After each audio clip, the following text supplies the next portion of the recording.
안녕하십니까. 콕 찍어 알려드립니다.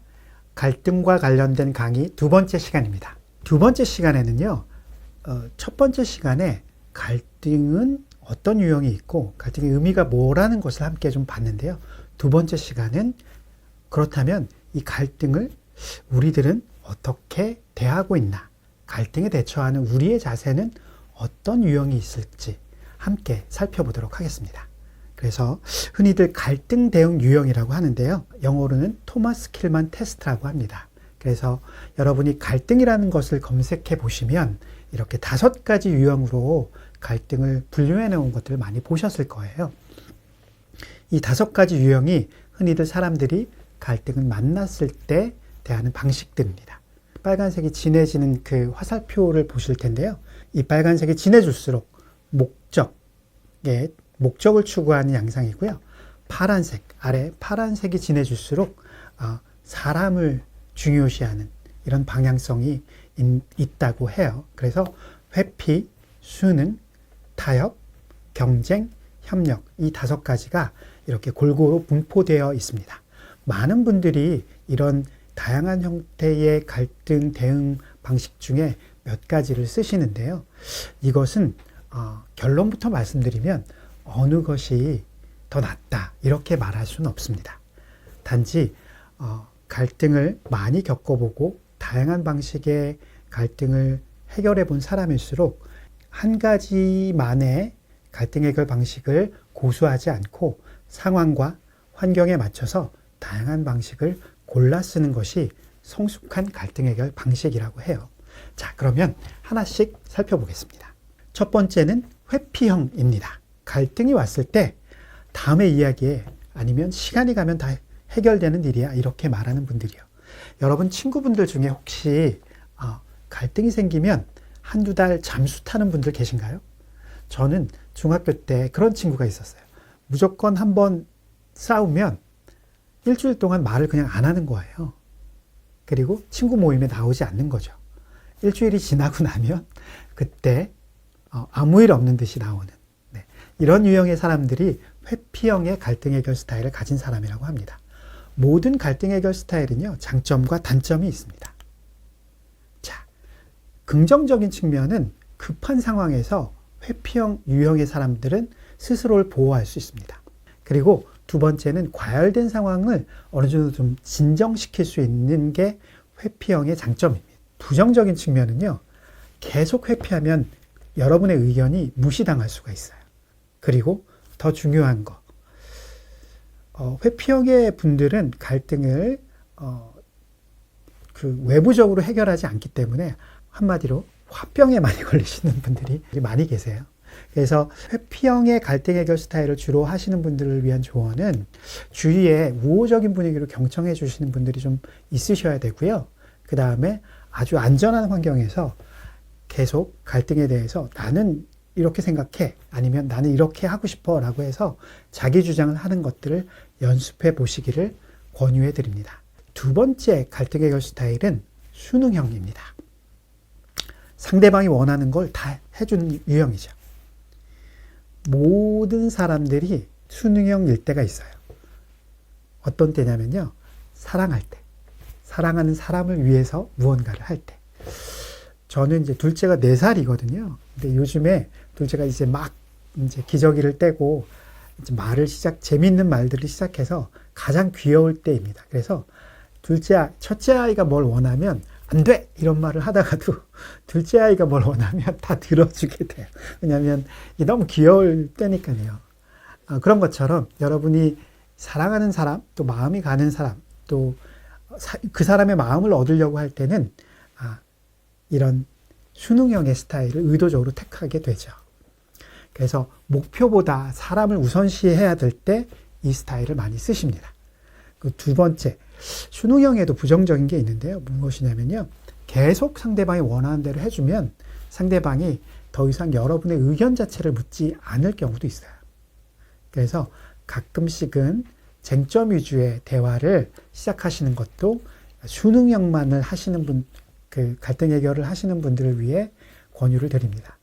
제가 수능형이에요. 그래서 제가 제일 힘든 게 제가 좋아하는 사람들, 또 제가 아끼는 사람들에게 아니요라고 하는 말이거든요.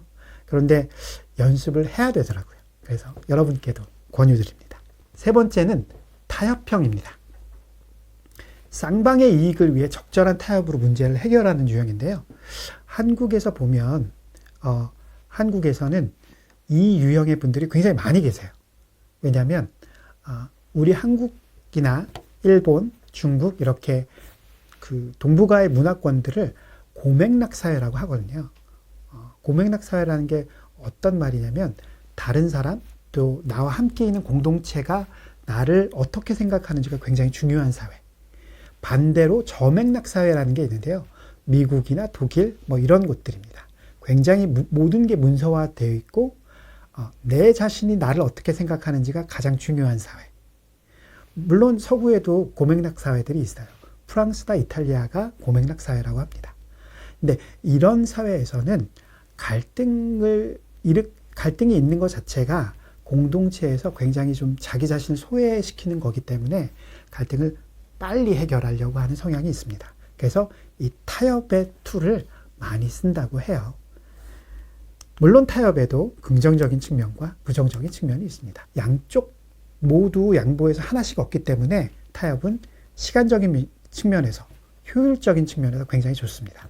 그런데 부정적인 것은 무엇이냐면 반반 자를 수 없을 때가 문제입니다. 양쪽 모두 불만족할 가능성이 있어요. 이 타협형의 가장 대표적인 게 중국집에 가서 여러분이 짬뽕도 먹고 싶고 짜장면도 먹고 싶으면 뭘 시키시죠? 네, 짬짜면입니다. 짬짜면이라는 게 중국에는 없다고 하네요. 그 그릇을 우리나라 분들이 개발했다고 하는데요. 이렇게 짬짜면처럼 이렇게 딱 나누어진 그릇이 있을 수도 있지만 솔로몬의 아기처럼 반으로 나눌 수 없는 경우에는 이 타협형은 오히려 갈등을 더 증폭시킬 수 있습니다. 그래서 그 타협형을 자주 쓰는 분들을 위한 조언은 갈등을 봉합하는 것이 모든 것의 능사는 아니다. 때로는 그것이 갈등을 더 악화시킬 수 있다는 걸 기억하시라는 겁니다. 네 번째로는 경쟁형입니다. 자신만의 목표를 위해 상대방을 압도함으로써 갈등을 해결하는 것. 그래서 이 경쟁형 같은 경우는 가장 필요한 경우가 있어요.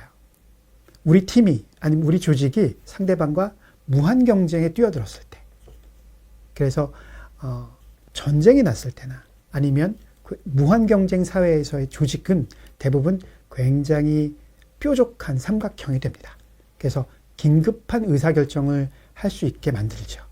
그런데 경쟁형도 여러분 모두가 인식하시다시피 엄청난 부작용이 있습니다.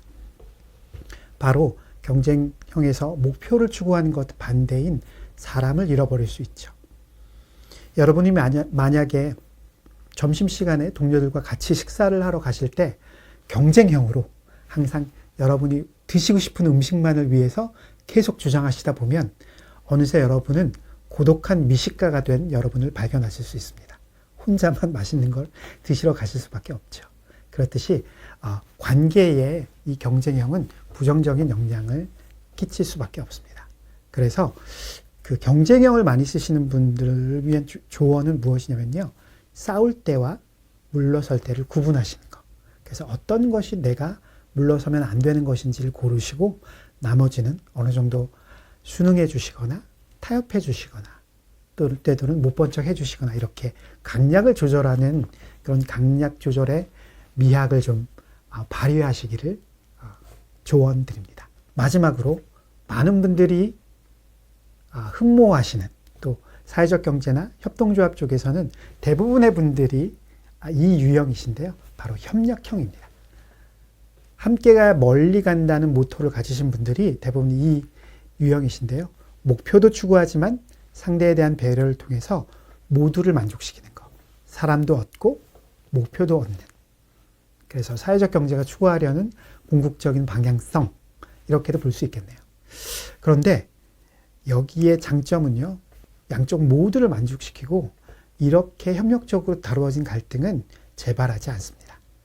그렇다고 완전 좋은 면만 있는 건 아니에요. 바로 엄청나게 많은 시간과 노력이 필요합니다. 이 협력형을 하시는 분들을 위한 두 가지 조언이 있습니다. 첫 번째, 그 경쟁과 마찬가지로 사소한 일과 중요한 일을 구분하셔서 이 협력형의 갈등 해결을 쓰시고요. 두 번째 여러분께 꼭 말씀드리고 싶은 건 뭐냐면 여러분의 조직에서 협력형으로 그 모든 에너지를 들여서 갈등 해결을 하고자 하시겠지만 여러분 조직의 구성원들은 다들 여러분만큼의 헌신성과 애정을 가지려면 더 많은 시간이 필요합니다. 무슨 말씀이냐면요. 조직과 공동체의 리더이신 여러분만큼 모두가 똑같이 조직과 공동체에 대해서 열정을 다 똑같이 가지고 있지 않다는 말씀입니다.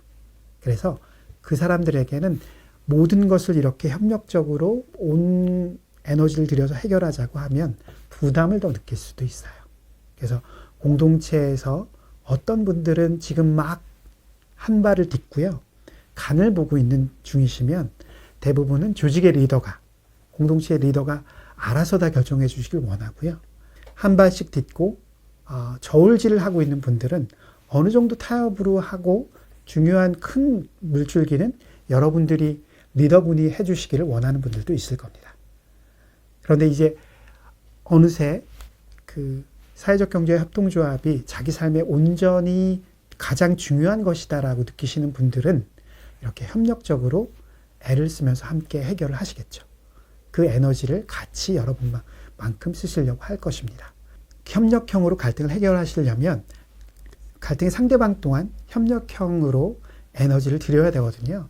그래서 그렇게 하시자고 할 때 만약에 상대방에서 나는 아직 그 정도는 아닌데 아니면 나는 뭐 이렇게 알아서 해주세요 라고 얘기할 때도 너무 실망하지 마시고요. 여러분의 에너지만큼 그분들의 에너지가 커가야 되는 특히 조직에 대한 헌신이 커가야 되는 시기들이 있다는 것, 시간과 환경이 필요하다는 것 기억해 주시면 좋겠습니다. 네, 지금까지 갈등 해결의 5가지 유형을 함께 살펴봤습니다. 여러분이 어떤 갈등 해결 유형을 주로 사용하시나요? 또 여러분의 갈등 유형 중에 어떤 것들은 아직 잘 사용하지 않으시나요? 한번 생각해 보시면 좋겠습니다.